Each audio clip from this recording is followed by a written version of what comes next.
In this episode, we will look at binary search trees. Binary search trees are also called ordered search trees or sorted binary trees. Sorted binary trees.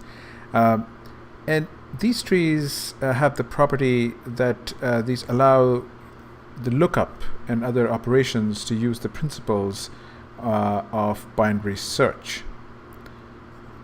So essentially, we're using principles of binary search, and on average, each comparison allows the operation to skip about half the tree. So each operation essentially is going to skip half the tree, and this allows a running time which is logarithmic, to the number of items in the tree. Okay, and so one of the in order to implement this, one of the challenges that folks face is how to represent any tree as a let's say data structure, leave alone a binary search tree. So let's step back and see how a tree can be represented as a data structure. Tree, if you recall, tree essentially, if we had a black box that represented tree data structure, well, the most important element of a tree is a node, because a node is made up of tree, and a node essentially will have parent and child pointers, but parent pointer optionally. And the node itself, what is the most important part of the node data structure itself? But the most important part of the data structure is node data structure is the data element. So the data element itself, right? And so typically if we were to write a generic tree data structure, we do not know the type of the data. So we'll represent this data structure as of type T. Okay. So how can we then represent this tree as a simple data structure? Well, we'll sort of, in Java, we will create this class called a tree, public class tree, and note that we will templatize or parameterize the data type that we're eventually going to store in every node of this tree.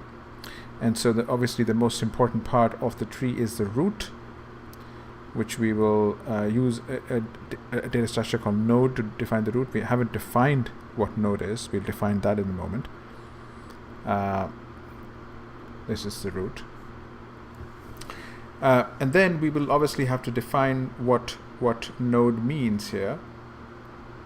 So we will create a inner class, a public static class called node, again parameterized with this type T. In this class we have the data, which is represented by this parameterized type T. We want to have a parent pointer. Now this is optional. It's not necessary in most, depending upon what you're doing with this tree, you may or may not care about the parent pointer.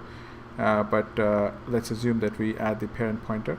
Now this is not a binary search tree that we're implementing. We're implementing a generic tree, so we may have any number of children. So instead of creating a left and right child as in a binary search tree, we will create a list of nodes of type T, and this is going to represent the children, right?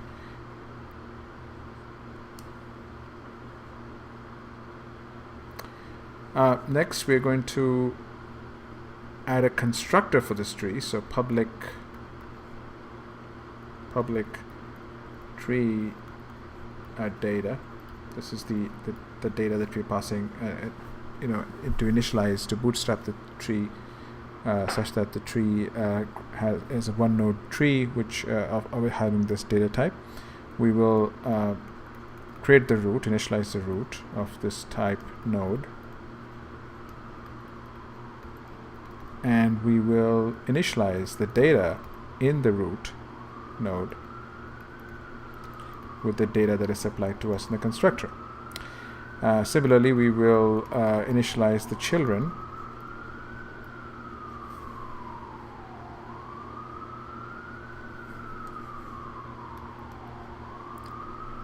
as new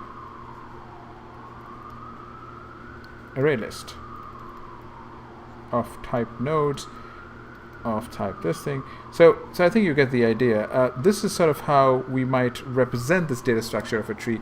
The reason I'm pointing this out is because it is simple and it is intuitive, except that it needs a little bit of thought of how you might actually represent the data itself in the tree, and what a node might look like, and how do you parameterize it. Now let's assume that I have a node 13, a node with data 13 that I want to insert here.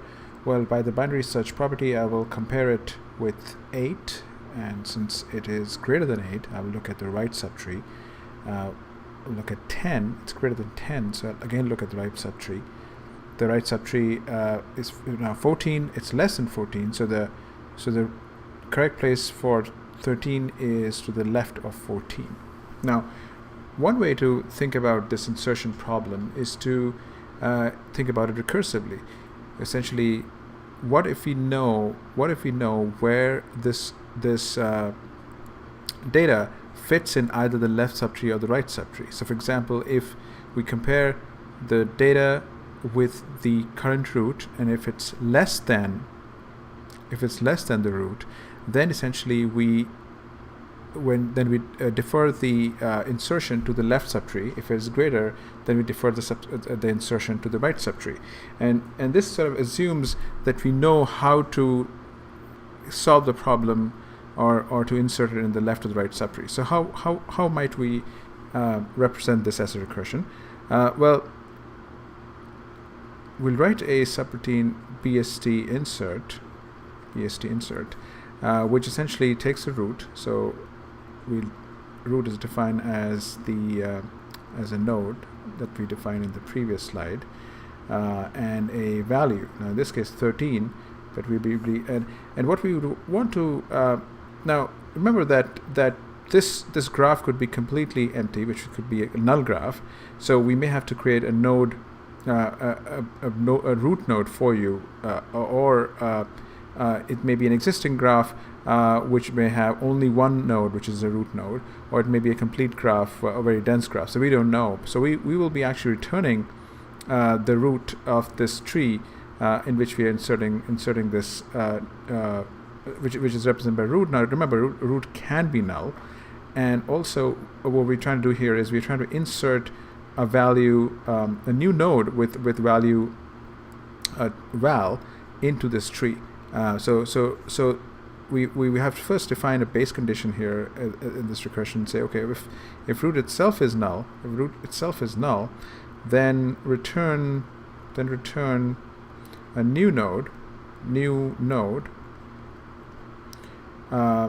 with value val, right? Now if the value is less, now if the root is not null, then we essentially have to traverse the tree and figure out the right position. So how do we do that? Well, if the value is less than the root data, right, then we assume that we know how to insert this value in the left subtree. Okay. Now we essentially are going to find a home for this value in the left subtree, but we don't even know whether the left subtree exists. So we will essentially get a fresh pointer back from the left subtree, which will be our root.left. Now remember, root.left may already be populated, but that doesn't matter because we're passing the pointer to the left subtree, and we're asking the left subtree to insert this value for us, and then return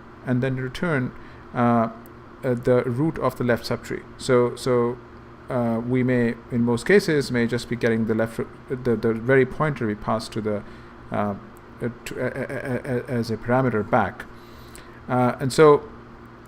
and of course, if the value is greater than the root.data, then we'll have root.right equal to the recursion BST insert Now this time we're going to pass the root dot right and the well.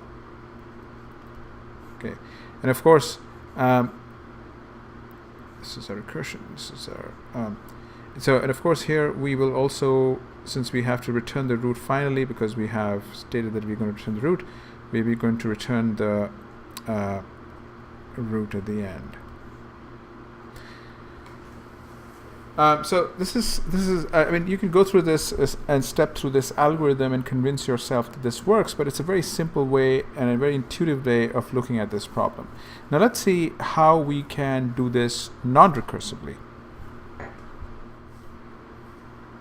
Now in order to do this algorithm without recursion, you don't necessarily have to use a stack. Now the reason why I think this algorithm is good to look at is because of the nature of the data structure.